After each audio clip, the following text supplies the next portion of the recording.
नमस्कार, मैं हूं केशव पंडित और आप देख रहे हैं देश का तेजी से बढ़ता है एटीवी न्यूज चैनल। और आप देख रहे हैं हमारा खास प्रोग्राम लाइव इंटरव्यू। और लाइव इंटरव्यू में आज हमारे खास मेहमान हैं अमित आजाद, पौत्र हैं अमर शहीद चंद्रशेखर आजाद जी के। राष्ट्रीय उपाध्यक्ष हैं हिंदुस्तान रिपब्लिकन आर्मी के। वो वही आर्मी है जिसके संस्थापक थे अमर शहीद चंद्रशेखर आजाद जी। अमित आजाद जी, वंदे मातरम और बहुत बहुत स्वागत है आपका शो में। जी, आपको भी बहुत बहुत नमन करता हूं। और जो भी हमारे दर्शक आपके टीवी न्यूज से जुड़े हुए हैं, उन सभी को अमर शहीद चंद्रशेखर आजाद जी के पौत्र अमित आजाद का और स्वयं आजाद परिवार की ओर से और समस्त हिंदुस्तान रिपब्लिकन आर्मी परिवार की ओर से मैं बहुत बहुत सादर वंदे मातरम करता हूं। मेरा प्रणाम स्वीकार करें आप सब लोग। अमर शहीद चंद्रशेखर आजाद जी का जो है परिचय पूरा देश जानता है, इतिहास भी लोगों ने पढ़ा है। शायद ही ऐसा कोई होगा जो दुनिया में उन्हें ना जानता हो। मेरा सीधा सवाल आपसे यह है कि 1947 से पहले से लेकर के अब तक आजाद परिवार गायब कहाँ हो गया था, गुम कहाँ हो गया था? जी। न राजनीति में, न किसी क्षेत्र में, न किसी सम्मान के क्षेत्र में, कहीं भी किसी भी जगह, मध्य प्रदेश से लेकर के दिल्ली तक, लखनऊ से लेकर दिल्ली तक, कहीं भी किसी ने कभी बुलाया ही नहीं। सरकारें बनी बिगड़ी, लेकिन कभी भी आजाद परिवार, किसी को याद ही नहीं आया कि आजाद परिवार भी है जिसका योगदान भी है आजादी में। जी। देखिए, मैं आपको बताना चाहूंगा कि बात अमर शहीद चंद्रशेखर आजाद जी के अगर हम परिवार की करें, जी। इस पर मैं बाद में आऊंगा। अगर हम शहीद चंद्रशेखर आजाद जी की ही बात करें, खुद की, उनकी, जी। जब देश आजाद नहीं हुआ था जी। तो उस समय के जो शीर्ष नेता थे, जी। वो किसी भी पार्टी से थे, वो कोई भी थे, वो आजाद परिवार की तो आप छोड़िए, स्वयं चंद्रशेखर आजाद जी ही खुद उनको बर्दाश्त नहीं थे उस समय पर। और शहीद चंद्रशेखर आजाद जी के साथ जो भी हुआ जी। वो सभी को विदित है।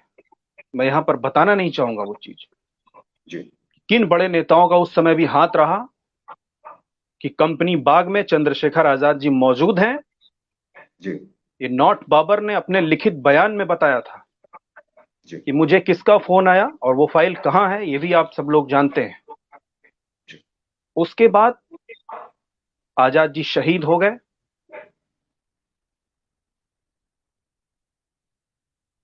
सदाशिवराव मलकापुरकर जी के यहाँ झांसी में जी। दादी ने काफी समय बिताया। जी। चाहे शहीद भगत सिंह जी का परिवार हो, जी। चाहे वो सुखदेव जी का परिवार हो, अब हम परिवार जी। पे आते हैं। जी। तो इन शहीदों को जब उस समय बड़े नेताओं ने अपने नाम को ऊपर करने के लिए इन शहीदों को प्लस इनके परिवारों को, जी। ना उनको कोई सम्मान मिलने पाए, ना इनके जी। परिवारों को मिलने पाए, उनको जमीन दोज कर दिया गया एक तरह से। जी। दूसरी कभी बात, सरकारों की तरफ से क्या कोई ऐसा पत्र मिला कि आप आमंत्रित हैं अब इस कार्यक्रम में दिल्ली के? कभी प्रधानमंत्री की तरफ से? देखिए, जी। हमें अगर मिला है जी। तो ये माननीय प्रधानमंत्री नरेंद्र मोदी जी जब ने, जी। अगर मैं आज के परिप्रेक्ष्य की बात करूं, जी। तो प्रधानमंत्री बनने के छठे दिन जी। हम, उस जगह का नाम पहले सेवन रेस कोर्स था, अब दूसरा हो चुका है। जी। हम सेवन रेस कोर्स के उस ऑफिस में, पीएम हाउस जी। में, उनके सामने मेरे पूज्य पिताजी बैठे थे। हमें एक फोन आता है प्रधानमंत्री ऑफिस से जी। कि आप आमंत्रित हैं। वजह क्या है वो हमें नहीं बताई गई। हम गए, हम बैठे, हमारे साथ सिर्फ वो आमने सामने बैठे और माननीय प्रधानमंत्री महोदय ने पूछा, आप लोग ठीक हैं? हमने कहा हम ठीक हैं, अपनी आजीविका चला रहे हैं, जैसे भी हैं। 2 मिनट की ये बातचीत हुई जिसको मैंने यहाँ आप सबके सामने रखा। जी। उसके बाद रामलीला मैदान में इन्हीं प्रधानमंत्री महोदय ने जी। शहीद भगत सिंह जी का परिवार, जी। शहीद सुखदेव जी का परिवार, जी। शहीद राजगुरु जी का परिवार और अमर शहीद चंद्रशेखर आजाद जी के परिवार को 50,000 लोगों के सामने एक सम्मान चिन्ह दिया, जो कि शायद हम लोगों के घर में सभी के यहाँ अभी भी लगा हुआ है। मेरे कहने का मतलब ये है, सम्मान यदि मिला है तो वर्तमान सरकार है तो उसमें एक सम्मान की अगर बात करें तो हमें नहीं, आजाद जी को एक तरह से वो सम्मान मिला है, सिर्फ उन्होंने पूछा। हालांकि हम किसी भी राजनीति का हिस्सा नहीं है और ना शायद भविष्य में होंगे भी, ना अभी तक है ना थे, क्योंकि हमारा आज भी संकल्प है, हम आजाद थे, आजाद हैं और आजाद रहेंगे। और न ही किसी सरकार से हमने अपने लिए कुछ मांगा है। देश की जनता ने हमें जो दिया है, सम्मान दिया है, वो हमारे पास है। और देश की जनता यदि हमारे ऊपर, मुझे भी चंद्रशेखर आजाद जी का पौत्र समझ के एक फूल भी मेरे ऊपर फेंकती है, तो मैं ये मानता हूं वो सीधे चंद्रशेखर आजाद जी के ऊपर जाता है। जी आपने मुझे बिल्कुल। यहां पर बुलाया। जी, लोग आपसे प्यार भी, देश आपसे प्यार भी करता है, और इसीलिए कि आप जो है उनके अंशज हैं, उनके वंशज हैं, और होना भी चाहिए। उसके बाद में अमर शहीद, अगर आजाद जी की बात हम करें तो हर शब्द उनके सामने छोटा हो जाता है, हर सम्मान बहुत छोटा है। लेकिन कम से कम अब तक की सरकारें हैं, अब तक के लोगों ने कम से कम एक बार तो बात, मुद्दा उठाया होता। जितना लोग राम मंदिर के लिए लड़े, बाबरी मस्जिद के लिए लोग लड़े, मुझे लगता है कि हर तरफ लड़ाई होनी चाहिए थी। लेकिन इसी बीच में कम से कम एक ऐसा सौहार्दपूर्ण अगर माहौल कोई अगर सरकार बनाना चाहती, कोई राजनेता अगर बनाना चाहता, तो सभी लोग इसको मिलकर के कम से कम एक बिल बनाते। कुछ सपने थे आजाद जी के कि वो चाहते थे कि देश आजाद हो, उसके बाद में ये चीजें हों, तो उनके सपनों पर काम करना चाहिए था। बात और लड़ाइयां लगातार हो रही हैं, जहां एक तरफ अगर मनोज जब ये बोल देते हैं कि तिवारी जनेऊधारी, तो कहते हैं कि वो तो ब्राह्मणवाद की बात आप फैला रहे हैं। मेरे समझ में ही नहीं आता है कि पंडित शब्द जो लगाया है वो तो जवाहरलाल नेहरू जी ने उसको पूरा कॉपी किया हुआ था, उन पर तो कोई कभी क्वेश्चन नहीं उठाया किसी ने। डॉक्टर भीमराव अंबेडकर साहब ने पूरा जो है ब्राह्मण का, जो अंबेडकर जो ब्राह्मण होते हैं वो मराठी ब्राह्मण होते हैं, उन्होंने अंबेडकर सदैव लिखा, लेकिन वो दलित राजनेता अपने आप को लिखते रहे। लेकिन कभी आजाद जी ने तो लिखा ही नहीं अपने आगे, कभी कुछ उन्होंने कहा ही नहीं। और वो तो ये फोटो इसलिए वायरल हो गई कि उस फोटो को जब इतिहास में हम गूगल पर सर्च करते हैं, वो चाहते नहीं थे कि ये फोटो आए, क्योंकि उनकी फोटो कोई थी नहीं। तो अब कहते हैं कि एक जगह मैं एक पढ़ रहा था किस्सा, कितना सच है ये तो मुझे नहीं पता, लेकिन उस समय के जो उनके साथी रहे होंगे उन्होंने वो किस्सा साझा किया उनके बाद में। जिस तरह से फोटो साझा की गई, उन्होंने कहा कि कुछ गांव के लोग आए और आजाद जी के पास जो पैसा इकट्ठा होता था आजादी की लड़ाई में, जो हथियार खरीदते थे, उसमें वो पैसा जब इकट्ठा होता था, उन्होंने कहा कि आपके गांव में जो परिवार के लोग हैं, जो माता पिता हैं, वो जो है आटा नहीं है और राशन पानी की दिक्कत हो रही है, आप इसमें से कुछ पैसा उनको आप भेज दीजिए। तो आजाद जी ने कहा कि ये पैसा, पहले तो उन्होंने आंखों में आंसू भर के कहा कि मुझे बहुत दुख है कि आप लोगों के रहते हुए हमारे माता पिता को ये कष्ट सहना पड़ रहा है, क्या वो माता पिता हमारे हैं सिर्फ। और दूसरा, उन्होंने आंखें लाल करते हुए कहा कि ये पैसा जो है वो देश की आजादी के लिए है, ये हमारे लिए नहीं है, ना माता पिता के लिए है। अगर आप उनको खिला पिला नहीं सकते तो मुझे आप जो है बता देना। उसके बाद जो दूसरा उनका किस्सा शेयर किया कि 725 लोगों को अंग्रेज अधिकारियों ने इस बात की नौकरी दे रखी थी, हिंदुस्तानियों को, हिंदुस्तान के ही लोगों को, कि उनको पहचानने के लिए, और उनका कोई काम नहीं था क्योंकि तस्वीर कोई थी नहीं, पहचानता उनको था नहीं कोई। लोग सिर्फ इतना जानते थे कि बड़ी बड़ी मूछें हैं और मूछों पर ताव देते रहते हैं, धोती पहनते हैं, तिलक लगाते हैं, तमाम तरीके के उस समय के जो लोग बातचीत करते थे कि बड़े बाल हैं, कोई कहता था बाल नहीं है, सिखा रखाते हैं बड़ी। तो इस तरीके की तमाम जो है कहते हैं बातचीत जो है चलती थी। कई अंग्रेज अधिकारियों की पुस्तकों में भी ये वर्णन दिया है कि 725 लोगों को नौकरी जो है ब्रिटिश इंडियन गवर्नमेंट ने उस समय दी हुई थी, इस बात के लिए कि उनको आप पहचानिए और उनकी आप जो है जानकारी आप दीजिए कि वो कैसे दिखते हैं तो कैसे नहीं। तो ये सबसे बड़ा प्रश्न था। उसके बाद में जो घरों की, उनके परिवारों की जिस तरीके से जासूसी करवाई गई, की गई, चाहे वो सुभाष बोस का परिवार रहा हो, तो क्या ये सरकारों को करवाना चाहिए था, वो भी प्रश्न है। लेकिन आजाद जी के सपनों पर काम करने का कितना प्रयास किया गया वो 2014 के बाद ही लोगों ने देखा। लेकिन आपसे मैं एक सवाल जानना चाहता हूं कि उन्होंने हिंदुस्तान रिपब्लिकन जो आर्मी बनाई थी, वो किन उद्देश्यों के साथ बनाई थी, कौन कौन लोग उसमें शामिल थे और क्या उद्देश्य थे? क्योंकि आजादी तक तो उद्देश्य सीमित नहीं रहे होंगे। आजादी जी ने हमेशा सोचा होगा कि देश की आजादी के बाद में हम क्या काम करेंगे, किस तरह से काम करेंगे। जी। देखिए केशव भाई, जी। जैसा कि एक विषय पर आपने अभी एक चर्चा की थी, वो शायद मुझे लगता है वो कहीं ना कहीं अधूरी रह गई। जी। अमर शहीद चंद्रशेखर आजाद जी के क्योंकि आज मैं आपके इस इंटरव्यू पर हूं, तो मुझे लगता है मैं इस बात को जरूर स्पष्ट करूंगा जी, एक्चुअली कई कि सवाल शहीद, एक्चुअली आए थे, लेकिन मैं उनको मुझे विस्तार से पता नहीं है और मैं कैसे रखूं ये, मुझे एक्चुअली आप आज लेकिन सामने हैं। वैसे तो बहुत सारे लोग लेकिन होते हैं, तो फिर मुझे भी, थोड़ा सा वो लग रहा है कि कौन सा सवाल रखूं जी, कौन सा नहीं। जी। लेकिन फिर भी आपने जो चर्चा की वो बहुत महत्वपूर्ण बिंदु है और आज के युवाओं को उस पर सोचना चाहिए। जी। और मुझे बहुत खुशी है इस बात की कि आपको इस विषय में और इस पृष्ठभूमि पर इतनी जानकारी है। मुझे आपके मुंह से ये सब सुन के बड़ा अच्छा लगा जी। कि आपने आजाद जी के उस पन्ने को छुआ, उस इतिहास में जो उन्होंने दर्ज किया है। जी। उनके रिश्तेदार थे हजारी प्रसाद द्विवेदी जी, जी। जो कि जिस समय वो काकोरी कांड किया था उसके बाद वो रह रहे थे झांसी में मास्टर साहब के यहाँ, मास्टर रुद्र नारायण सिंह जी के यहाँ पर। रू जी। जी। रुद्र मास्टर रुद्र नारायण सिंह जी, बीते दिनों में मुझे वहां पर जाने का सौभाग्य भी प्राप्त हुआ। सिंह।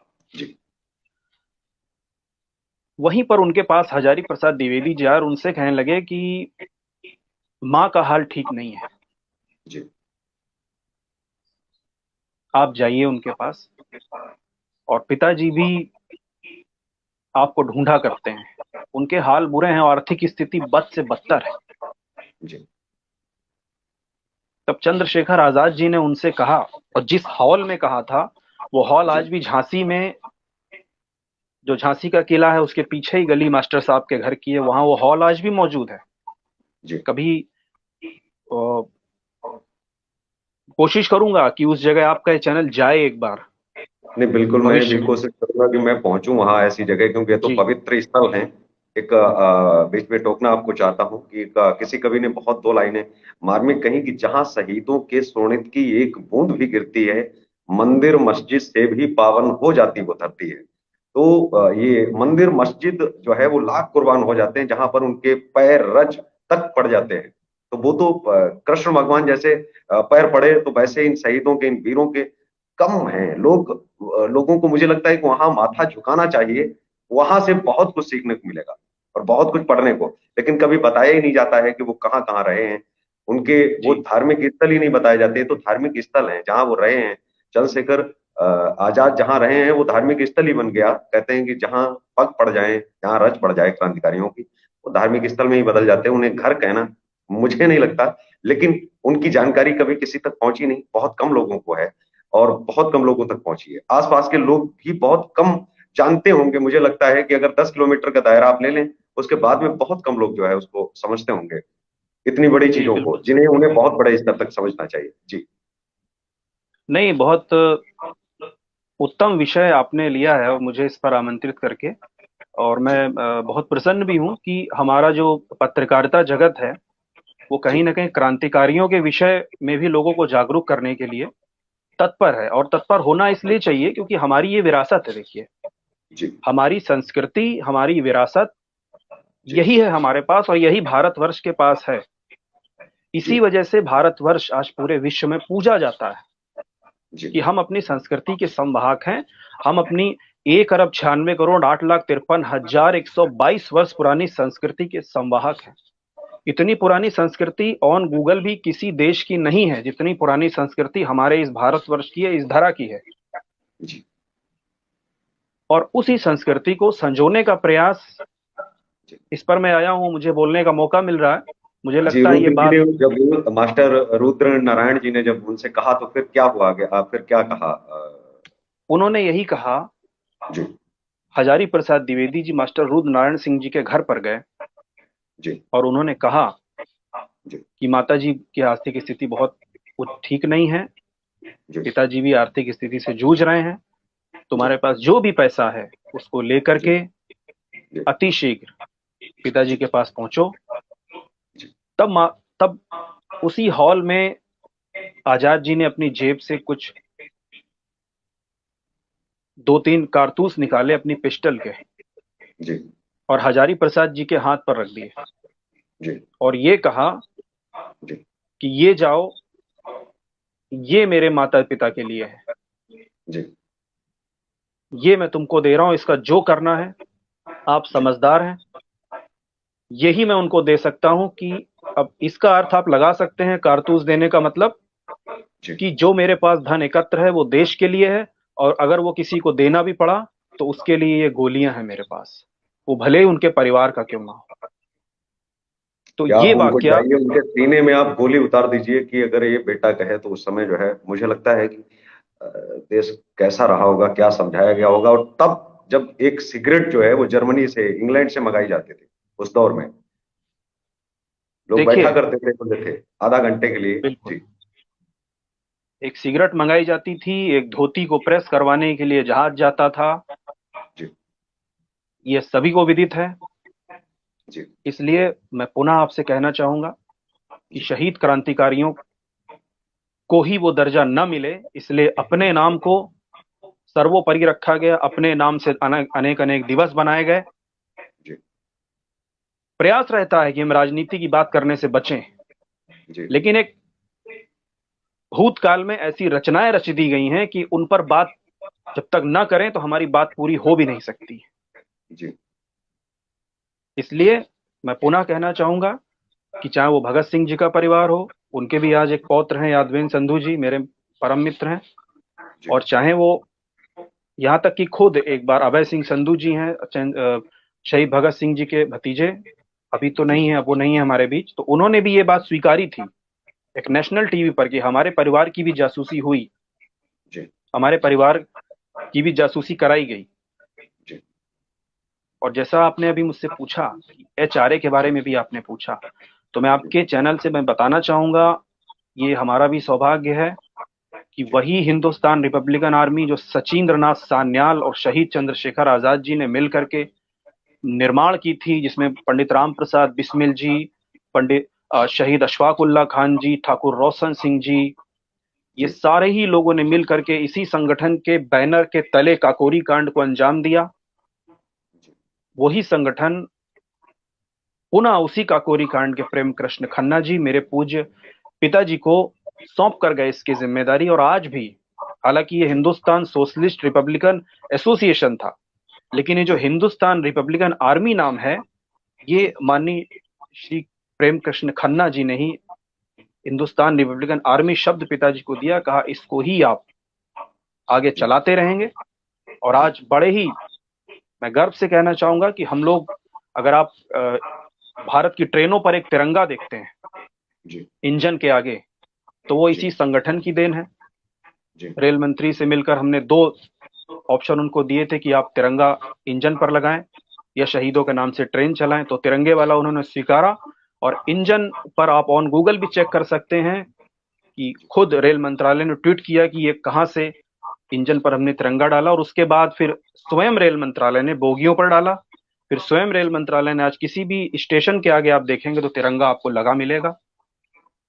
ये हिंदुस्तान रिपब्लिकन आर्मी ऐसा कर रही है, और कोशिश है कि उन्हीं शहीदों का जो सपना था जी उसको हम साकार करें। जी अभी भोपाल में भी आपको मैं बताना चाहूंगा, एक कांग्रेस की सरकार ने शहीद चंद्रशेखर आजाद जी की प्रतिमा को रोड से हटा करके किनारे कर दिया, जी विकास का हवाला देते हुए। लेकिन हुआ क्या, उस जगह पर लगा दी गई वहीं के पूर्व मुख्यमंत्री, जो कि भोपाल गैस त्रासदी के जिम्मेदार थे, जिन्होंने एंडरसन को खुद वहां से गाड़ी तक, एयरपोर्ट तक छोड़ा था, उनकी प्रतिमा वहां पर लगा दी गई। जी और हम लोगों ने 1 महीना वहां पर अनशन किया, और अभी 2 महीने पहले बिना आवरण के वो मूर्ति वहां से हटाई गई। तो कहने का अर्थ सिर्फ यही मैंने है कि हम अक्सर सबको, सुना है लोगों से कि लोग खून का प्रमाण मांगते हैं। मुझे नहीं पता है कि आपके साथ ऐसा हुआ है या नहीं, लेकिन कई ऐसे जो है क्रांतिकारियों के परिवार ने मुझे बताया कि मुझसे प्रमाण मांगते हैं लोग कि क्या प्रमाण है कि आप उनके परिवार से हैं। जी और आप उसका फायदा सीधे सीधे उठा रहे हैं, अगर उनका आप नाम ले रहे हैं, वो तो बहुत बड़े हैं। तमाम प्रश्न, जी तमाम चीजें, क्या इन चीजों से आपको भी गुजरना पड़ता है, या आप गुजरे हैं? जी। इस देखिए, त्रासदी हाँ, से कि ऐसा नहीं ऐसे है। बेकार के जो जो प्रश्न जो आते रहते हैं, कि जो प्रश्न चिन्ह उठाए जो किसी लायक कभी नहीं रहे हैं, और जो शायद किसी भी लायक नहीं है, वो जी लोग जब प्रश्न चिन्ह उठाते हैं तो हंसी आती है, और फिर थोड़ा सा दर्द भी मन में होता है और दुख भी होता है कि काश ये ना किया होता तो कम से कम इस प्रश्न से तो मैं बच पाता। लेकिन खुशी इस बात की है कि देश की खातिर हमारे पूर्वजों ने जो किया है वो बहुत ही अतुलनीय है। उसको शब्दों में तो कहा ही नहीं जा सकता है। देखिए, हम लोग उसको शब्दों में बयान नहीं कर सकते, और जी। इन्होंने अपने परिवारों को छोड़ा। अब मैं आपकी इस बात पर भी आऊंगा, लेकिन उससे पहले मैं एक बात कहना चाहूंगा कि 23 साल की उम्र में जी। शहीद भगत सिंह जी ये तय कर लेते हैं कि मुझे फांसी पर लटकना है, जी। और संसद में जाकर के बम फेंकना है, क्योंकि असेंबली में बम डालना है। चंद्रशेखर आजाद जी जी। ने मना किया, तुमको नहीं जाना है, फिर भी वो गए। जी। क्या आज का 23 साल का युवा इतना कर सकता है, या सोच भी सकता है? करने की बात दूर है। शहीद चंद्रशेखर आजाद जी ने 24 साल की उम्र में, 19 साल की उम्र से ही ये सोच लिया था। अपनी सदरी की जेब में एक गोली वो रखकर इसलिए घूमते थे कि ये जब मेरे पास बचेगी तो इसको मैं सामने दुश्मन पे चलाऊंगा, जी। दुश्मन पर नहीं चलाऊंगा, ये मैं अपने मारूंगा। ये सोच करके उन्होंने वो गोली अपने पास रखते थे कि ये जी। सामने नहीं चलेगी, ये मेरे ऊपर चलेगी जब ये होगी मेरे पास आखिरी। जी। मैं आजाद हूं, आजाद था, आजाद रहूंगा, और वही संकल्प है जी। कि आज वो आज भी आजाद हैं। और शहीद भगत सिंह जी आज भी इनकलाब जी। की वो शमा को आज भी वो रोशन कर रहे हैं, क्योंकि वो 23 साल के युवा थे। इतनी कम जी। उम्र में इतना बड़ा जज्बा उन लोगों का था। तो जी। कहने की बात, जैसा आपने कहा, हम लोग वहां तक शायद उस शमा को, उस मशाल को, उस दिए में हम आपके शो के जरिए से, या जगह जगह जो कार्यक्रम होते हैं उसमें हम तेल डाल के उसको बराबर जला सकते हैं, उसमें तेल डालने का काम कर सकते हैं। जी। लेकिन हम दूसरी कोई शमा ऐसी नहीं जला पाएंगे जिंदगी में, जितनी बड़ा वो काम कर गए, इस देश को जी। आजाद करके हमें दे गए। और बस हमें उस आजादी को संजो करके रखना है। दुनिया में तमाम तरीके की प्रतिज्ञाएं हर युग में हुई जी हैं, लेकिन कलयुग की सिर्फ एक ही प्रतिज्ञा है जो महान प्रतिज्ञा है। क्योंकि हर युग में देवताओं ने ही प्रतिज्ञाएं की हैं, तो मुझे लगता है कि वो देवता ही थे, इसीलिए बिल्कुल। देवअंशी ही थे, तभी वो प्रतिज्ञा। नहीं तो एक आम आदमी के लिए ये प्रतिज्ञा कर पाना कि मैं जिंदा नहीं पकड़ा जाऊंगा, खुद को गोली मार लूंगा, ये मैं बहुत वही बड़ी प्रतिज्ञा होती है, एक भीष्म प्रतिज्ञा। जी।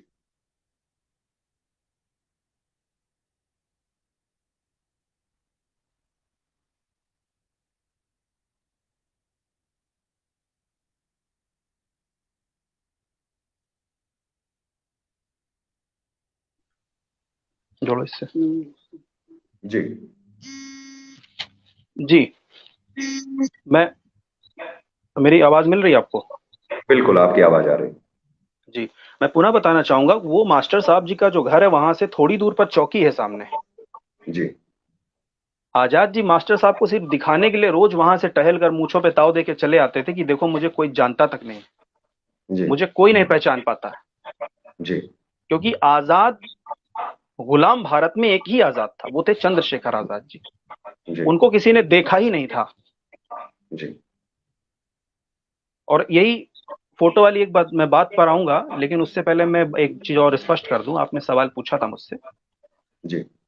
शहीद चंद्रशेखर आजाद जी के बारे में आपने कहा कि लोग पूछते होंगे अक्सर जी। कि आप परिवार के हैं या नहीं हैं। देखिए, जी। पहले तो मैं बता दूं, जो भी शहीद परिवार हैं आज, कुछ जी। लोग कहते हैं शादी की कि नहीं की। जी। वो देखिए, चंद्रशेखर आजाद जी, शहीद भगत सिंह जी, या राजगुरु, या सुखदेव, ये सब अविवाहित थे। इन्होंने किसी ने विवाह नहीं किया।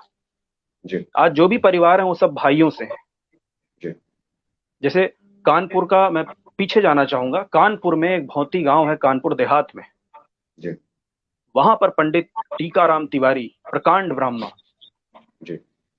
उनके पंडित राम भरोसे तिवारी, पंडित सीताराम तिवारी, जी। सीताराम तिवारी जी बाद में जहां पर उनकी ससुराल थी बदरका में, वहां चले आए। जगरानी जी। देवी जी से उनका विवाह हुआ, उससे पहले गोविंदा देवी जी से विवाह हुआ। फिर जी। 1899 में एमपी चले जी। गए, मध्य प्रदेश में, जहां पर झाबुआ में, जो कि आज चंद्रशेखर आजाद नगर है, वहां पर जी। अमर शहीद चंद्रशेखर आजाद जी का जन्म हुआ। उससे अलीराजपुर। पहले अलीराजपुरा में, उससे पहले सुखदेव, उनके बड़े भाई आजाद जी के, जिनका जन्म जी। यहाँ बदरका में ही हो गया था। अच्छा।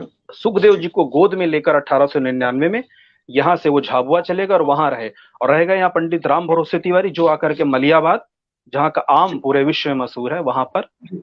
रहने लगे आकर, जिनके परिवार से हम लोग चल जी। रहे हैं। पंडित महावीर प्रसाद तिवारी, पंडित लक्ष्मण तिवारी, ये पूरा परिवार पीछे से राम के नाम पर ही चला है, रामायण के नाम पर ही चला है। जी। पंडित सीताराम तिवारी, पंडित राम भरोसे तिवारी, पंडित महावीर प्रसाद तिवारी, पंडित जी। लक्ष्मण तिवारी, पंडित अंजनी तिवारी। जी। महावीर प्रसाद तिवारी जी के जो पुत्र हैं वो हमारे पिताजी हैं, पंडित सुजीत आजाद तिवारी, जो कि चंद्रशेखर आजाद जी के भतीजे हैं। जी। वो उनका आपके मैं पिताश्री हैं। जी। उनका मैं बेटा हूं, और मैं उस कारण ही तो आजाद जी हमारे। अलीराजपुर के बाद में फिर कहाँ परिवार जो है गया, क्योंकि इलाहाबाद जो है कैसे पहुंचे? नहीं, हम लोग तो देखिए लखनऊ में हैं, और यही मैंने आपको जैसा बताया, मलिहाबाद जो जगह है, जी। मलिहाबाद में ही हमारा जो पंडित राम भरोसे हमारे परदादा सीताराम तिवारी जी। जी के जो भाई थे, वो जी। मलिहाबाद में ही रहे हमेशा। और वहां से फिर हम लोग लखनऊ के रकाबगंज में आ गए। जी। और जो हमारे जो पंडित राम भरोसे तिवारी जी के अगर हम पोतों की बात करें, तो हमारे पिताजी को मिलाकर के कुल आजाद जी के 14 भतीजे हैं। वो लखनऊ में ही आपको मिलेंगे, कुछ बरेली में हैं, दो तीन। जी। तो कुछ अपना अपना नौकरी में थे, जैसे हमारे दादा रेलवे की नौकरी में रहे हमेशा। जी। दूसरे जो थे उनका अपना ट्रांसपोर्ट का कार्य रहा, आज भी जो उनके बच्चे बेटे हैं वो अपने ट्रांसपोर्ट के कार्य में, कुछ सरकारी नौकरी में। तो हमारे जो जी। पिताजी थे उनको हमारे दादा उन्होंने वो महावीर विरासत प्रसाद। जो थी, जी, जो विरासत थी जी। जो आजाद जी की, उस हम्म। विरासत को आगे बढ़ाने का जो प्रयास है वो आपके पिताश्री ने उसको आगे जी, बढ़ाने का जिम्मा लिया। 1980 में माननीय प्रेम कृष्ण खन्ना जी काकोरी कांड के जो अभियुक्त थे, उन्होंने शाहजहांपुर में, जो शहीदों की नगरी है, वहां पर लखनऊ से मेरे पूज्य पिताजी को बुला लिया कि आप मेरे साथ रहिए आकर के। जी। और वहीं पर मेरा भी सौभाग्य रहा कि खिरनी बाग, जहाँ पंडित राम प्रसाद बिस्मिल जी का घर है, आज भी है, वहीं जी। मैं पला बड़ा। उन्हीं प्रेम कृष्ण खन्ना जी की जीप से मेरा भी स्कूल आना जाना हुआ। जी। तो ये हमारा अब तक का इतिहास रहा है जो मैंने आपके सामने रखा। लेकिन चंद्रशेखर आजाद जो है वहां से कैसे, अलीराजपुर से जो है उनका जो सफर रहा वो इलाहाबाद और झांसी कैसे किस तरीके से रहा, कुछ आप, क्योंकि जी आपके देखिए। दादा ने और जो लोग रहे होंगे परिवार में बताया होगा कुछ ना कुछ ऐसी जी। बातें जो किताबों में तो नहीं होंगी, लेकिन वो परिवार को सिर्फ केवल मालूम होती हैं कि विरासत के रूप में जो चलती चली आती हैं कि ये ऐसा रहा वैसा रहा, जो जी। एक के जी बाद में एक करके। जी, कुछ ऐसा किस्सा देखिए। जो किस्से जो अनसुने हैं और जिन्हें आप जो है सुनाएं, क्योंकि दर्शक भी ये सुनना जो है चाहते हैं, क्योंकि उन किस्सों को अगर आप साझा करेंगे तो किताबों में हर चीज संभव नहीं है, क्योंकि वो तो एक जी पूरी ग्रंथ है, उन पर जितना लिखा जाए, जितना कुछ कहा जाए, बहुत कुछ छूट जाएगा। देखिए, मैं भी असल में मेरा भी ये सौभाग्य रहा है कि मेरा भी जो वास्तविक में क्रांतिकारी थे, जी। परिवार से तो हूं, अलग बात है, लेकिन जो जिन्होंने उस दौर को जिया है, जी। जो शहीद चंद्रशेखर आजाद जी के साथ, जी। जो उस समय पार्क में मौजूद थे अंतिम समय तक, जी। मैंने अपने ही जीवन काल में उनको सुना है, उनसे चीजें सुनी है। जी। किताबों की तो अलग बात है, जब उन्होंने, उनके ही मुंह से मैंने आज, अगर आप मुझे देखें, मेरे ये ग्रे सदरी में पहनता हूं हमेशा, स्लेटी कलर की। हाँ जी, हाँ जी, बिल्कुल। तो ये, इसीलिए मैं दूसरे कलर नहीं पहनता हूं, क्योंकि ये शहीद चंद्रशेखर आजाद जी को बहुत प्रिय कलर था। प्रिय कला। ये जी। उनका प्रिय रंग था। उनकी जो सदरी होती थी वो इसी कलर की होती थी, इसीलिए मैं आज भी ये कलर पहनता हूं। जी। ये एक बात। जी। दूसरी बात, सुखदेव राज से ही, हालांकि किताबों में तो लिखा है कि आजाद जी ने कहा था कि मैं आजाद हूं, आजाद रहूंगी, मेरा संकल्प है। लेकिन जी। ये बात भी कि अंतिम गोली मेरे ही लिए है, सिर्फ सुखदेव राज जी को ही उनकी बात पता थी। जी। ये सुखदेव राज जी के मुख से मैंने सुना। जी। दूसरी बात, मैं पीछे जाना चाहूंगा, आपने दूसरी बात पूछी कि, जी। देखिए, सबसे पहले तो मैं बताऊंगा, आजाद जी भावरा से सबसे पहले तो वो महाराष्ट्र चले गए थे, मुंबई में। अच्छा। वहां वो बहुत दिन रहे। जी। उसके बाद फिर वे झांसी में आए, वापसी की उन्होंने, जी। जहां से उन्होंने एक ड्राइवर भी बने, एक सेठ के यहाँ, यहाँ तक कि उस सेठ को कभी उनके बारे में पता नहीं चला कि ये चंद्रशेखर आजाद जी ही हैं। आजादी है, और उस समय कोई ये आइडेंटिफिकेशन भी नहीं कोई होता था कि नहीं आप कागज आप जमा कर दिए करिए, या दस्तावेज कुछ इस प्रकार का था नहीं पहले चलन ये। कोई कोई दस्तावेज नहीं था।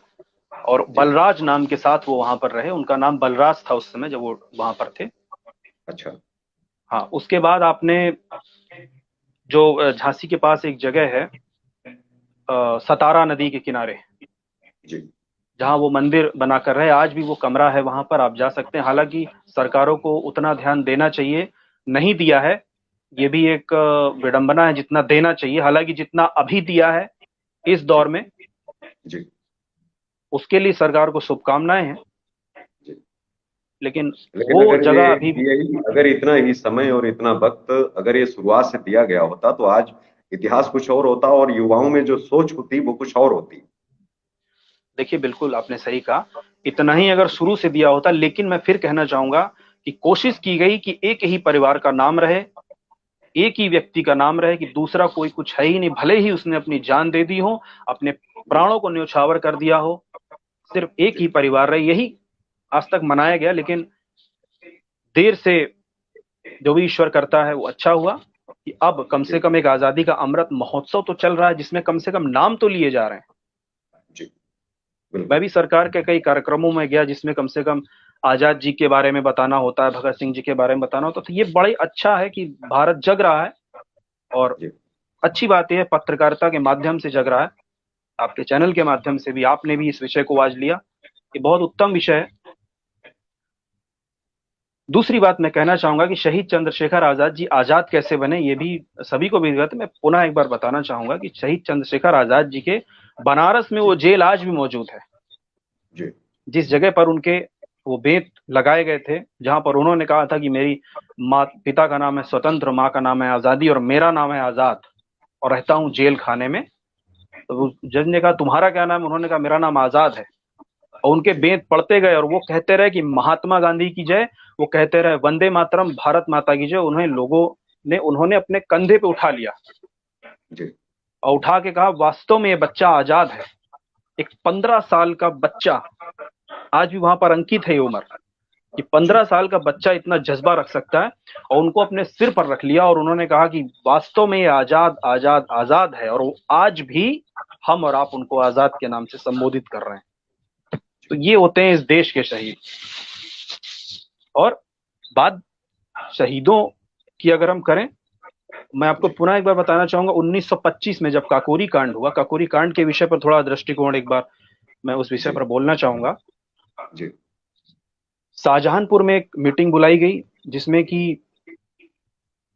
शहीद चंद्रशेखर आजादी, अशफाक उल्लाह खान, ठाकुर रोशन सिंह, राम जी प्रसाद बिस्मिल जी, मनमथ नाथ गुप्ता जी, प्रेम कृष्ण खन्ना जी, ये सारे खन्नौत एक नदी है शाहजहांपुर में, जी जिसके किनारे ये सब एकत्र हुए और वहां पर चर्चा हुई कि हमें खजाना लूटना है। लौटना है। हालांकि इस जी पर अशफाक जी तैयार नहीं हुए, जी उन्होंने कहा ये हम नहीं कर सकते। तो पंडित जी ने कहा, बिस्मिल साहब ने, कि देखिए हमें खजाना लूटना है, और जब हमने अपना ये निश्चय कर लिया है कि हम अपने प्राणों तक को त्याग सकते हैं, तो लूट मार जी करना तो अलग की बात है। और ये ये तो लूट बहुत लूट साधारण सी नहीं बात है और होगी। ये करना पड़ेगा। जी जी, उन्होंने कहा ये जी लूट लूट नहीं होगी, ये सिर्फ अंग्रेजी हुकूमत की चूले हिलानी है हमको, ये जी बता करके कि तुम ही सर्वोपरि नहीं हो। ईंट का जवाब पत्थर से देने वाले आज भी इस भारतवर्ष में रहते हैं। जी और उन्होंने सहारनपुर एट डाउन पैसेंजर को रोका, काकोरी स्टेशन से वो सब चढ़े। जी मैं आपको बताना चाहूंगा, जी शायद काकोरी कांड 7 अगस्त को ही हो जाता, शायद जी 8 अगस्त को ही हो जाता, अगर उनके सामने से वो ट्रेन न गुजर गई होती।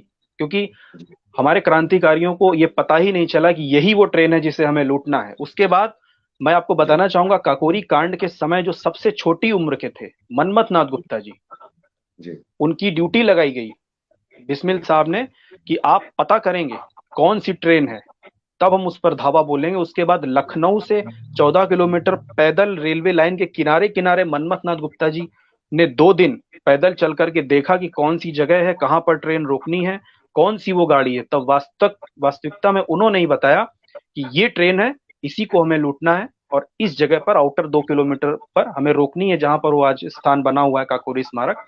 कभी आपका जी चैनल वहां भी जाकर उसको कवर करेगा तो अच्छा रहेगा। बिल्कुल। तब हमारे शहीद वहां से चढ़े काकोरी स्टेशन से, और उस दिन भी जी उसमें भारी मात्रा में सशस्त्र बल तैनात था अंग्रेजी हुकूमत का। जी लेकिन बिस्मिल साहब ने अशफाक जी को उंगली दिखा दी जी कि चेन खींच दो, जो होगा देखा जाएगा। और देखिए क्रांतिकारियों का जज्बा कि वो सशस्त्र बल ट्रेन से उतरा ही नहीं, वो अपने अपने केबिनों में दुबक गया जब तक ट्रेन पूरी लूट नहीं ली गई। ट्रेन पूरी नहीं, जो खजाना था उसको जब तक पूरा लूट नहीं लिया गया। हालांकि एक व्यक्ति इसमें हताहत हुआ था, वो भी अपने ही किसी कारण से। जी और उसके बाद 7:25 पर जब वो बक्सा किसी से नहीं टूटा, जी तब अशफाक जी ने, जो कि उसमें बहुत लंबे चौड़े थे, उन्होंने अपने हथौड़े से जी 10-15 प्रहार किए, वो बक्सा खुल गया था।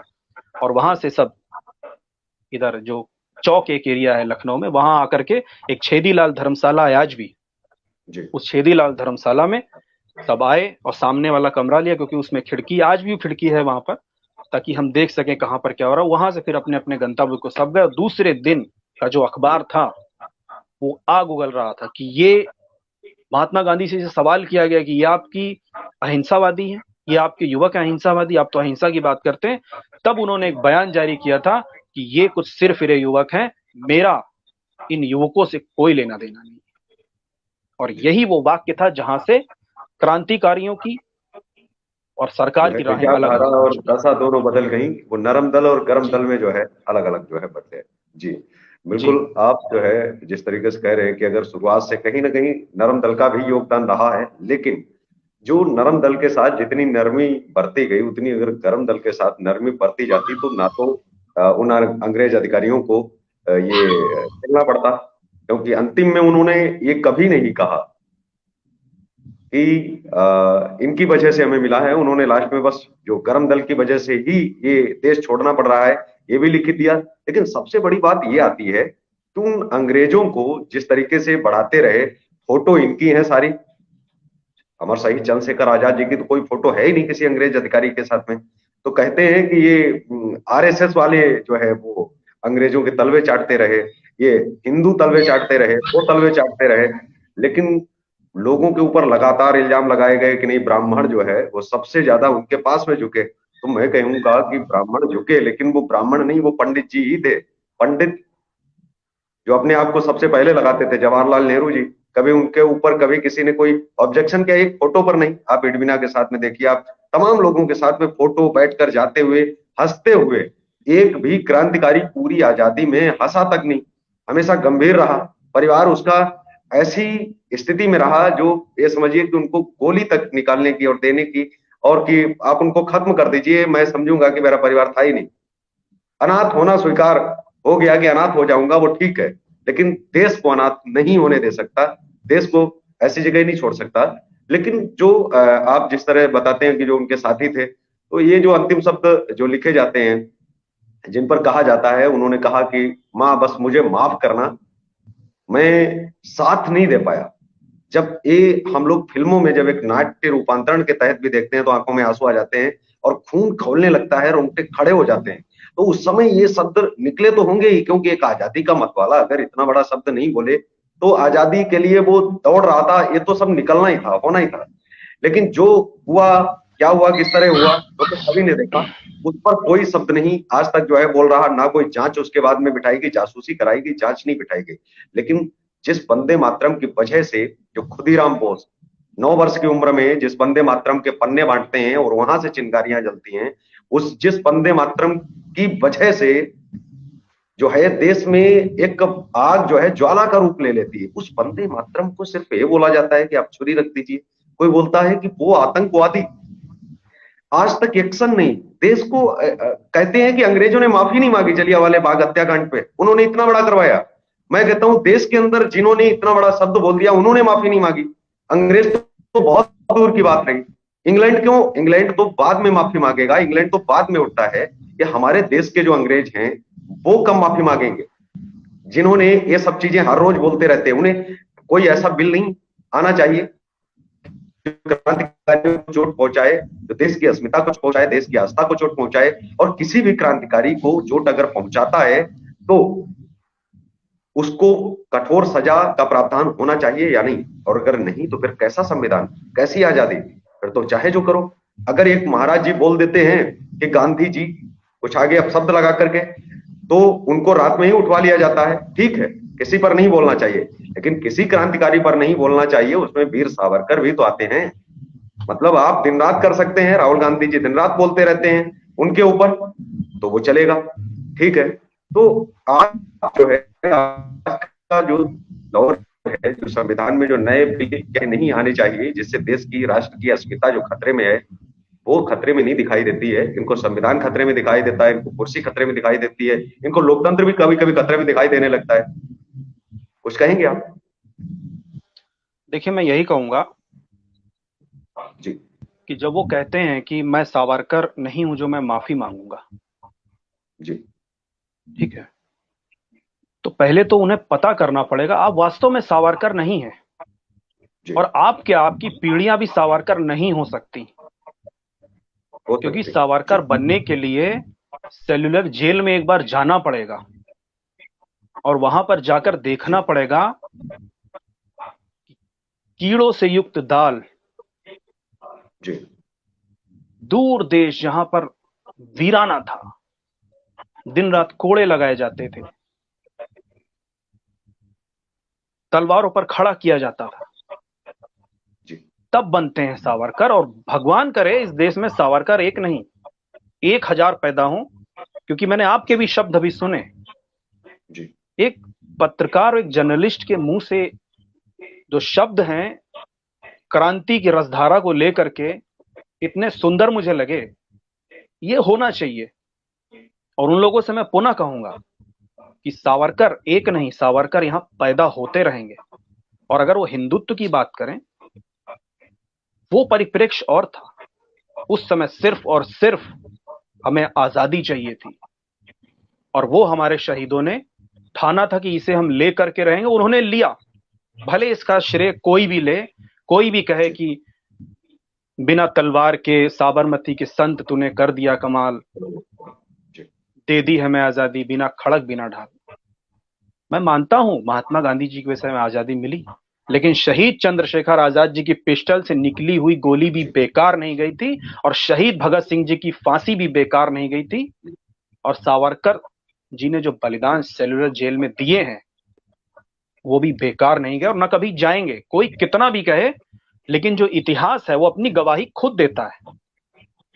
समय और वक्त अपने आप अपना हिसाब देता है, किसी को बताने की जरूरत नहीं होती कि कौन क्या है।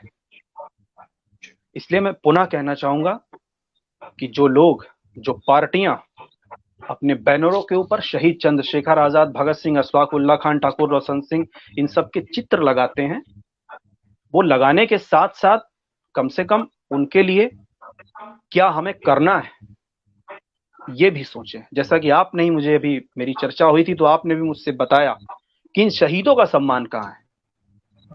जो आज की वर्तमान सरकार कर रही है, ये पहले क्यों नहीं हो गया, या जो कर भी रही उससे ज्यादा क्यों नहीं कर रही है। शहीदों को शहीद का दर्जा सरकार को नहीं देना चाहिए, देना चाहिए। हालांकि मैं नहीं मानता कि कोई शहीद का दर्जा देगा तब आजाद जी या भगत सिंह जी, अशफाक उल्लाह खान जी ये शहीद होंगे, क्योंकि जनता इन्हें शहीद मानती। इस देश की जो नींव है वो इन्हें शहीद दिल से मानती है। इसलिए कोई दर्जा देने की आवश्यकता नहीं है, पर सरकार ने ऑथेंटिक रूप से, संवैधानिक रूप से इन्हें दर्जा देना चाहिए। और जैसा कि आप कुछ शब्द कहे कि यहाँ की पूर्व सीएम मायावती जी ने जब चंद्रशेखर आजाद जी को आतंकवादी बोला तो उनके खिलाफ क्यों नहीं कार्रवाई हुई। निश्चित रूप से होनी चाहिए। और एक बहुत बड़ी बात है जो आपने भी कही, शायद मुझे भी कहना चाहिए था, कि एक ऐसा बिल आना चाहिए कि क्रांतिकारियों के ऊपर जब कोई शब्द बोलता है, अभी एक संत ने जब बोल दिया उनको तो जेल हो गई, उनका क्या होगा। तो हमारे क्रांतिकारियों के ऊपर जो अपशब्द बोले जाएं उनके ऊपर भी शीघ्र कार्रवाई हो, ऐसा एक संविधान में विदित होना चाहिए और ऐसा एक बिल आना चाहिए निश्चित रूप से। इसका मैं भी बहुत बहुत एटीवी न्यूज के माध्यम से केशव भाई का भी समर्थन करता हूं पुरजोर तरीके से। क्योंकि देश के अंदर लोग जब ये देखते हैं कि कोई कुछ भी बोलने लग जाता है, तो लोगों की आदत पड़ जाती है, लोग फिर कुछ भी बोलने लगते हैं। जब एक जी मुस्लिम धर्म का एक बहुत बड़े तबके का नेता जब ये आकर के कहता है कि आप हमारी गर्दन पर आप चाकू रख दीजिए, तलवार रख दीजिए, हम वंदे मातरम नहीं बोलेंगे। वंदे मातरम है क्या, ये आज तक कभी किसी को पता ही नहीं चला। माँ की वंदना है, चीजें हैं ये बोलने से। और जबकि वो क्रांतिकारी भारत माता की जय बोलते आए, वो क्रांतिकारी जो मुस्लिम क्रांतिकारी थे, उन्होंने भी भारत माता की जय के नारे लगाए। वो कौन थे? बिल्कुल बिल्कुल। उन्होंने तो कभी नहीं कहा कि आप मुझे जो है आप मेरी गर्दन पर आप तलवार रख दीजिए, लेकिन भारत माता की जय नहीं बोलूंगा, लेकिन आजादी दूंगा। आज जो ये चिल्ला रहे हैं कि हमें इससे चाहिए आजादी, मोदी से चाहिए आजादी, बीजेपी से चाहिए आजादी, हमें ब्राह्मणवाद से चाहिए आजादी, हिंदू से चाहिए आजादी, मैंने कई बार कहा है कि जहां दलितों को लेकर के देश के अंदर ये चीजें फैलाई जा रही हैं, सिखों में दलित जो हैं वो क्या ब्राह्मणों की देन है? ईसाइयों में जो दलित हैं वो क्या ब्राह्मणों की देन है? जो मुस्लिम दलित जो बोले जाते हैं वो क्या ब्राह्मणों की देन है क्या? और दूसरा सबसे बड़ा विषय ये है कि जो कई बार जो है हमने कहा है कि जब भी क्रांतिकारी की बात आए तो क्रांतिकारियों के साथ में जो ये फोटो कई तमाम लोग लगा देते हैं, लगाते हैं, जो छोटी सी फोटो लगाते हैं वो नहीं लगानी चाहिए। फोटो लगाते हैं लेकिन दो शब्द नहीं बोलते हैं, शुरुआत भी पार्टी से होती है और खात्मा भी पार्टी पर ही हो जाता है। तो जहां से जय पार्टी की जय से शुरू होते हैं और पार्टी की जय पर ही खत्म होते हैं। ना कोई अमर रहेगा नारा आता था। मैं जब बचपन में पढ़ा करता था तो स्कूल में हमारे जो है सरस्वती ज्ञान मंदिर में जब मैं जाता था तो वहां सुबह सुबह पहले वंदे मातरम होता था, फिर उसके बाद में जो है वहां राष्ट्र गीत के बाद में जो है जो नारे लगवाए जाते थे, तो उनको भी हम लोग जो है कहते थे और रोज याद भी हो जाता था। उसके बाद में हम लोगों को पढ़ाया भी जाता था, बताया भी जाता था। भोजन मंत्र से लेकर के तमाम विधि और खाने पीने से लेकर के हर तरीके जो है बताए जाते थे। आज मिशनरी स्कूलों में क्या हो रहा है, वहां आप जो है कान्हा के जन्मदिन को, कृष्ण के जन्मदिन को मनाने के बजाय आप 25 दिसंबर पर है, कोई दिक्कत नहीं, आप मनाइए। लेकिन मैं ये कहता हूं कि दो चीजों में जहां हम क्रांतिकारियों की भी बातें जोड़ते हैं, इसमें सुभाष चंद्र बोस ने भी कहा था ईद के दिन, जैसे मान लिया कि ईद है, मैं किसी भी धर्म पर नहीं बोल रहा हूं, अगर ईद आई है तो क्या एक हिंदू दूसरे हिंदू को ये बोलता है कि ईद की बधाई, ठीक है। लेकिन मैं वहीं पर आ जाता हूं कि दिवाली आई, दिवाली त्योहार सभी का फिर होना चाहिए। एक मुसलमान दूसरे मुसलमान को क्या ये बोलता है कि दिवाली की बहुत बहुत शुभकामनाएं आपको भाईजान? नहीं बोलता है। होली आती है तो क्या एक ईसाई दूसरे ईसाई को बोलता है कि हैप्पी दिवाली? नहीं बोलता है। हिंदू को भले बोले लेकिन वो आपस में कभी नहीं बोलते हैं। हिंदू जिस तरीके से बोलते, चाहे वो ईद हो, बकरीद हो, 25 दिसंबर हो, उनसे ज्यादा अपनी चीजों से ज्यादा उसके बारे में मालूम होगा। दूसरी चीज है कि जब भी बात डोनेशन की आती है तो हर चीज पर दे देंगे, लेकिन उनको एक फंड जो है पार्टियों के अकाउंट नंबर तो लोगों को पता है, जो साल में शायद मुझे लगता है 50 बार 500 बार शेयर करते होंगे कि इसमें आप पैसा दान कीजिए, अगली सरकार आप बनाइए। लेकिन आपको उन क्रांतिकारियों के परिवारों के कोई भी अकाउंट नंबर याद नहीं है। लोग कहते हैं उनके परिवार को क्यों तोड़ा जाना चाहिए और उनमें क्यों परिवार में उनकी छवि देखनी चाहिए। मैं कहता हूं इसलिए देखनी चाहिए, जब कृष्ण भगवान के मंदिर में जहां उनके पग पड़े थे, जहां उनके पैर पड़े थे, जहां वो खेले थे, तो अब तो नहीं खेल रहे हैं ना, तो हम उनमें कृष्ण ढूंढने की कोशिश कर तो रहे। उससे हमें संतुष्टि मिलती है, दिल को सुकून मिलता है ये करके कि कम से कम भगवान यहाँ रहे थे और हम भी कुछ पल यहाँ गुजार रहे हैं, तो हमारे मन को शांति मिलती है। आपने कहा कि हमारे दादाजी इस कलर को बड़ा सम्मान देते थे और वो उन्हें बहुत प्रिय था। आप इसलिए नहीं, आपको कौन सा कलर प्रिय है ये आप अपना कलर भूल गए। ये भक्ति आपकी है, अपने दादा के प्रति से भक्ति भी कहा जा सकता है कि आपने कहा कि जब हम ये कलर पहनते हैं तो आपके मन को शांति मिलती है।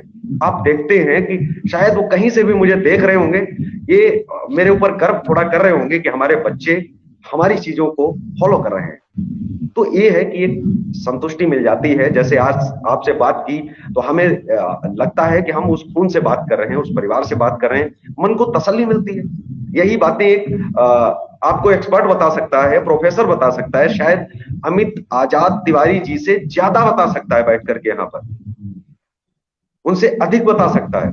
लेकिन वो संतुष्टि नहीं मिलेगी मुझे उनके बारे में जान करके कि वो जब उनके परिवार का उनका अंश है, उनका रक्त आकर के जब वो शब्द बताता है तो देश उससे जो प्रभावित होता है, मुझे संतुष्टि मिलती है कि मैं कहीं ना कहीं ईश्वर के अंश से मिला हूं। तो मुझे ये लगता है कि मैं उनमें ईश्वर खोजने की कोशिश क्यों ना करूं। मुझे लगता है कि हर व्यक्ति को खोजने की कोशिश करनी चाहिए, उन पर प्रतिस्पर्धा का कोई विषय नहीं होना चाहिए, किसी को आगे ले जाने की कोशिश नहीं करनी चाहिए। जो व्यक्ति जहां पर है उसका वो स्थान कोई उससे छीन नहीं सकता। बस हमें इमेजिन करना चाहिए कि अगर मैं भी लंदन में पढ़ा होता और उसके बाद में हम क्रांतिकारी बने होते, वो कौन से क्रांतिकारी हम होते? हेलीकॉप्टरों में आने वाले, ठीक है। और एक क्रांतिकारी जहां हमें नाम छुपाना पड़ता, वेश बदलना पड़ता, वो भी ऐसी जगह की ऐसी एक निर्दयी और निर्मम सरकार जो गलती हम करें तो हमारे पूरे परिवार को फांसी पर लटका दे, ऐसी सरकार के बीच में क्रांति की लड़ाई लड़ना, वो भी तब जब एक पैसा जेब में ना हो। मतलब इमेजिन, व्यक्ति वो करे कि जहां चलने के लिए तब साइकिल छोड़िए पैदल जो है चला जाता था। आज लोगों के पास हर संसाधन है, लेकिन वक्त नहीं है कि चंद्रशेखर शहीद आजाद जो है, जब उनका जयंती जब उनकी आती है तो शहीद के मंदिर में जाएं, उनकी मूर्ति की तरफ देखें या घर में एक फोटो लगा लें। नहीं, घर में आपको चार चार पार्टियों के झंडे मिलेंगे और शायद 10-10 नेताओं की फोटो भी लगी मिलेगी, लेकिन वहां किसी भी फोटो पर आपको वो फोटो नहीं मिलेगी जो फोटो उनके घर में होनी चाहिए, जो उनके बच्चे उससे सीखे कि इन्होंने क्या किया, किस वजह से फोटो लगाई आपने। ये नहीं होता है। हिंदुओं में मैं कहता हूं कि हिंदू ही नहीं, हिंदू, मुस्लिम, सिख, ईसाई सभी को अपने अंदर देश प्रेम जगाना होगा।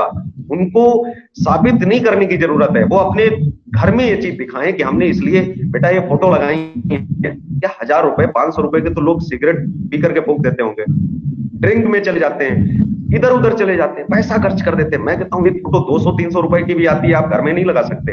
अरे हम तो बूढ़े हो चुके हैं, हम ना उससे सीख पाए, हमारे बच्चे तो हमसे सवाल पूछेंगे कि ये फोटो लगी है, और गर्व से कहेंगे ऐसे कि जब पूछो पर ताव देंगे, कहेंगे ये थे हमारे पूर्वज जिन्होंने देश आजाद करवाया, जिन्होंने ये कहा। उनके मन में ये नहीं रहेगा कि नहीं अभी आजाद तिवारी ये बात बोले, नहीं, हर व्यक्ति जो है आजाद है, ये वो कहें कि हम उनके भी वंशज हैं, हम भी वंशज हैं, ये देश को कहना चाहिए। दुर्भाग्य है कि स्कूलों में जो शिक्षा व्यवस्था है उसे बदलने की आवश्यकता थी, बदला नहीं गया। सरकारी संस्थाओं में जहां पढ़ाने की आवश्यकता थी वहां पढ़ाया नहीं गया, बताया नहीं गया, सिर्फ केवल एक चैप्टर बना दिया गया, अध्याय, एक अध्याय, और उसका नाम रख दिया गया शहीद चंद्रशेखर आजाद। बस केवल एक अध्याय 2 पन्नों का, और उसके बाद में बाकी पन्ने आपकी लड़ाई के कि आपने क्या लड़ा और आपने क्या बताया। आप हर बार दिखाते हैं चीजें, आप हर बार बताते हैं कि ये किया गया, उन्होंने ये पत्र लिखे, अंग्रेजों को पत्र लिखा पंडित जवाहरलाल नेहरू जी ने कि आप देश में ज्यादा दिन रह नहीं सकते। ये धमकी थी या उनको सूचना थी, ये समझ में नहीं आता। इसको तो कोई एक बच्चा 3री क्लास का ये बता देगा कि आप तो एजेंट कौन था जो सूचना दे रहे थे कि आप ज्यादा दिन रुक नहीं सकते, अब देश में क्रांति शुरू हो गई है। कौन सी क्रांति? आप तो नरम दल के थे, आप कौन सी क्रांति कर रहे थे? ये सूचना आप दे रहे थे, सीधे सीधा लग रहा है, आप उनको धमकी नहीं दे रहे थे। धमकी वो होती है जब काकोरी का कांड होता है, धमकी वो होती है जहां बम डाले जाते हैं, जो भगत सिंह एक योजना के तहत डालते हैं कि डरिए, हम आपको डरा सकते हैं और आपको निकलना होगा, हम आपको क्षति नहीं पहुंचाना चाहते। हमारा उद्देश्य आपको मारना नहीं है, हमारा उद्देश्य है हमारा हक लेना, हमारे हक के लिए लड़ना, और लेकर के रहेंगे हम। ये अमित आजा साहब, बस मैं तो इतना ही बस बोल पाऊंगा। बाकी आप जो है दर्शकों को और कुछ आप साझा करना चाहते हैं तो आप उन चीजों को आप जो है साझा करें जी। बहुत अच्छे शब्द थे आपके, और मैं पुनः वही कहूंगा जो मैंने अभी कहा था कि जागरूकता हमारे देश में लानी होगी, वो पत्रकारिता जगत के माध्यम से, हम लोग जो प्रयास कर रहे हैं शहीद परिवारों के माध्यम से, और जब तक जो आपने भी कहा, और ये मैं भी ऐसा कहता हूं कि हमें अपने अंदर वो भावना जगानी होगी। हम दूसरों को, जिन्होंने जो गलतियां की उसको छोड़ते हैं, या सरकारों ने की उसको छोड़ते हैं। आज हमें क्या करना है? हम वर्तमान हैं, हम क्या कर सकते हैं? हम रोना रोने के लिए, शायद आजाद जी भी कह देते भाई मुगलों ने लड़ा, अब आजाद, अब ठीक है, जो चल रहा सब सही है। जो ऐसे लोग थे कि सब सही चल रहा है, उनकी वजह से ही देश गुलाम हुआ, और शायद सब जो सही चल रहा था वही अपना नाम लेकर के बैठे भी रहे आज तक। इसलिए मैं कहना चाहूंगा कि यदि हमारी आग की बातें हैं तो जीवन भी आग होना चाहिए, जीवन में वो दिखना चाहिए। ऐसा ना हो कि बातें तो हमारी आग की हैं पर जीवन राख समान। इसलिए जैसा आपने कहा, और हमारे घरों में भी शहीदों के फोटो होने चाहिए, शहीदों के बारे में हर प्रकार से हो, ताकि हमारी आने वाली जो पीढ़ी है, मैं आपको बताना चाहूंगा कि इसी संदर्भ में जो उन्हीं शहीदों द्वारा बनाया गया संगठन था हिंदुस्तान रिपब्लिकन आर्मी, पूरे देश में आज भी इसमें बहुत कम है, बहुत ज्यादा नहीं, पर बहुत क्रांतिकारी युवक इसमें जुड़े हुए हैं। और इसी लखनऊ से, जहां से मैं लाइव हूं, यहीं से 4 किलोमीटर दूर हम एक प्रतिमा जो कि जी करारा जवाब होगी ऐसे लोगों को जो ये कहते हैं कि शहीद चंद्रशेखर आजाद जी आतंकवादी थे। जी। करारा जवाब होगी उन लोगों को जो ये कहते हैं मैं कि आपसे एक पंडित जी। मुझे मैं रोकना चाहूंगा, मैं एक आपसे जानना चाहता हूँ, देश में नाम कोई भी व्यक्ति कुछ भी रख सकता है अपना। जी मैं ये आना चाहता हूं कि जो चंद्रशेखर आजाद रावण नाम रखा, क्या उद्देश्य था? पूरा नाम कॉपी, क्षति नहीं पहुंचाता? ये देखिए कुछ बिल्कुल व्यक्ति का क्षति नाम आप रख लेते हैं, मैं अपना नाम कल को सुभाष चंद्र बोस भी फिर कर सकता हूं, आगे महानायक, आजादी के महानायक नेताजी सुभाष चंद्र बोस पूरा नाम कर सकता हूं अपना फिर। तो अगर ये संभव है तो ये भी संभव है। मेरा नाम है, कितना भी लंबा करूं, आधार कार्ड पे पढ़ना भी चाहिए। कल को मैं अपने आप को महात्मा गांधी घोषित कर दूं कि भाई महात्मा गांधी हूं, कुछ भी देश में, और वो भी खुश। रावण भी नाम लगा लिया, वो भी एक आजाद नाम के आगे एक रावण शब्द लगाना। एक मैं कुछ कह नहीं सकता कि एक ऐसी जगह पर बैठा हूं जहां केबीसी में ये तो पूछा जाता है कि अकबर की शादी किस हिंदू रानी से हुई थी, किस हिंदू राजकुमारी से हुई थी, तो प्रश्न आता है जोधा। लेकिन कभी उसी केबीसी में कभी ये नहीं पूछा गया कि अमर शहीद चंद्रशेखर आजाद जी का जन्म कब हुआ था, या भगत सिंह जी का जन्म कब हुआ था, या उनको फांसी कब हुई थी, या उन्होंने गोली कब मारी। कभी शहीदों से जुड़े हुए कभी भी केबीसी में प्रश्न नहीं आते हैं, क्योंकि पैसा इंग्लैंड से भी लग रहा है, पैसा अमेरिका से लग रहा है, लेकिन उनका पैसा कम लग रहा है। वो कभी नहीं ये बोलेंगे कि आप मत रखिए, लेकिन ये जो जो नाम जो रख रख के ये जो पैसा जो आ रहा है ये ना हो जाए। ये जो देश के लोग जो हैं, जो गर्व से क्रांतिकारियों को बहुत कुछ बोल जाते हैं, और चाहे जो कुछ भी, मतलब देश में आप कुछ भी कर सकते हो, कुछ भी नाम रख सकते हो, उसके आगे और उसको अपमानित कर रहे हो हर रोज। जब मन किया तो आपने रावण हटा लिया, मन किया तो आपने फिर लगा लिया। बोले अभी कुछ दिन के लिए मैंने रावण लगाना बंद कर दिया है आजाद के आगे। आजाद रावण थे क्या? देश ने कितनी बार जवाब मांगा? देश में तमाम हिंदू संगठन है क्या? किसी संगठन ने जवाब मांगा है क्या? लिख करके कोर्ट को किया है क्या? देश के अंदर कभी आपने कभी एक शब्द नहीं निकाला कि आजाद के आगे रावण, और ये अपमान कैसा? जो इसका शुरुआत से नाम है वो नाम क्या है इसका असली? पूरे देश को गुमराह कर रहा है। कल को सुभाष चंद्र बोस के आगे अगर कोई अपना नाम जो है राणा प्रताप अकबर रख ले, कैसा नाम हुआ अजीब सा? कि आप एक अलग सा आप माहौल पैदा कर रहे हैं, और वो भी आप स्वीकार कर रहे हैं। कैसा देश है, कैसी शिक्षा है हमारी कि हम स्वीकार कर रहे हैं? शहर से क्या बात है, चंद्रशेखर आजाद रावण आए, आजाद रावण। मतलब आप पूरा नाम आप इस तरीके से गरिमा को आप ठेस पहुंचा रहे हैं, वो भी सीधे सीधे क्रांतिकारियों को। कहना क्या चाहते हैं? आपको ब्राह्मणों से तो आपको लगाव है नहीं, लेकिन एक सनातनी ब्राह्मण, जो कि उन्होंने भले न कहा हो लेकिन उनके संस्कारों में था, एक रामायणी परिवार, एक रामायणी नाम जो पूरी दुनिया के लिए बहुत बड़ा नाम है। ईश्वर के नाम के आगे आप इस तरीके की छेड़खानी कर रहे हैं, और हिंदू संगठन चुपचाप बैठे हुए हैं। मैं तो ये कहता हूं कि किस चीज के हिंदू संगठन भाई? आप इतने बड़े नाम से छेड़खानी हुई और आपकी आंखों के सामने हो रहा, आपको दिख नहीं रहा? शर्म नहीं आती आपको? कौन सी एफआईआर करोगे? किन चीजों के लिए आप तलवारें और ये घंटियां बजाते घूम रहे हैं? देश के अंदर ही इतना बड़ा काम हो रहा है, और मेरी आंखों के सामने सामने हो रहा है, और बिल्कुल पूरा साफ दिख रहा है। एक व्यक्ति चुनाव लड़ रहा है, चुनाव आयोग में जा रहा है, हर चीज पर कोई ऑब्जेक्शन नहीं। किसी सरकार ने कभी ध्यान ही नहीं दिया, किसी व्यक्ति ने ध्यान नहीं दिया, कोई सवाल नहीं उठा किसी चैनल पर। और गर्व से पूछते हैं आपने रावण इसलिए लगाया, हंस करके पूछते हैं। मतलब कुछ भी, आपको आजादी है तो कुछ भी आप करेंगे।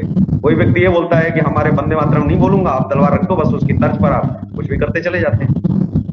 कैसा संविधान, कौन से कानून है? मैं तो इस बात से कभी कभी हैरान रह जाता हूं कि देश में लोगों को दिखाई नहीं देता या देखना ही नहीं चाहते। उस पर बोलना ही पड़ेगा, लोगों को आना पड़े, उनके परिवार को आना पड़े कि हमें अपने सम्मान के लिए आपको लड़ना पड़े, कि हम अपने सम्मान के लिए लड़ेंगे। तो फिर आप उनके लिए लड़ कब रहे थे? फिर वो तो आपके लिए लड़े, तब तो उन्होंने कभी नहीं बुलाया कि नहीं आप अपने पिताजी को भेजिए, वो आजादी की लड़ाई लड़े, नहीं तो लड़ेंगे मैं उनको लटका दूंगा। ऐसा तो उन्होंने कभी नहीं कहा। उन्होंने कहा कि देश के लिए मैं लड़ रहा हूं, और उनके नाम के साथ इतना बड़ा अपमान। आप उनकी पूजा तो कर नहीं सकते, और हालांकि आप उनका नाम आप जरूर खराब कर रहे हैं। देखिए केशव भाई ऐसा है, और देश में योगी जी की सरकार, मैं तो निवेदन करता हूं कि सरकार को अभी तक दिखना चाहिए, और बहुत बड़ा प्रश्न है, उठना चाहिए। कहीं ना कहीं कचोटता है, दर्द पहुंचता है कि आप एक इतना बड़ा खिलवाड़ कर रहे हैं, और उन कानों के सामने जो बुद्धिजीवी बोले जाते हैं, जो अपने आप को विद्वान बोलते हैं, किसी विद्वान का